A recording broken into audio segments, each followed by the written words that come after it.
আপনার বন্ধু যে আজকে একটা নতুন বউ নিয়ে যাচ্ছে, আপনার অনুভূতি কিরকম? অনুভূতি বাইরেটা যে রাগ করবি, ওটা ওটা যাওয়ার জন্য আগে একটা পিছনে সিট বড় গেল। আসসালামু আলাইকুম। তো আজকে কিন্তু আমরা চলে আসছি আমাদের যে সুজুকির নিকটস্থ বাইক কর্নার, এখানে কিন্তু আমরা চলে আসি।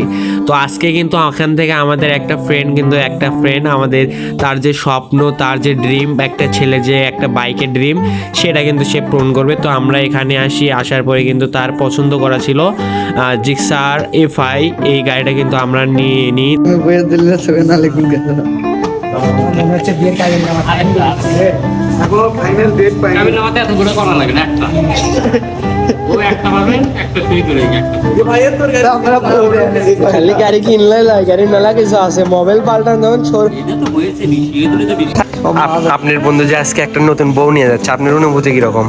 অনুভূতি বাইরেটা যে রাগ করবি, ওটা ওটা যাওয়ার জন্য আগে একটা পিছনে সিট বড় গেল। তা আপনার বন্ধু যে বাইক কিনতেছে, আপনার আজকে অনুভূতি কিরকম?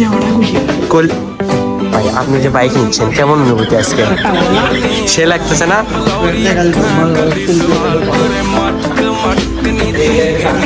তো এইখানে কিন্তু বন্ধুর যে বাবা ছিল, সে কিন্তু হচ্ছে এখানে টাকা পয়সার যে লেনদেনগুলো তা সে কিন্তু ক্লিয়ার করতেছিল। তো আমরা এখান থেকেই সুন্দরভাবে দেখছিলাম। তো একটা ছেলের একটা ড্রিম পূরণ হওয়ার যে আশা অনুভূতি, সে একটা ছেলে বোঝে যে একটা ছেলের কাছে যখন একটা বাইক থাকে, সেই বোঝে একটা বাইকের মর্ম, একটা বাইকের মর্যাদা। তো আমরা এখানে সুন্দরভাবে দেখছিলাম, টাকা পয়সার লেনদেন সুন্দরভাবে হচ্ছিল।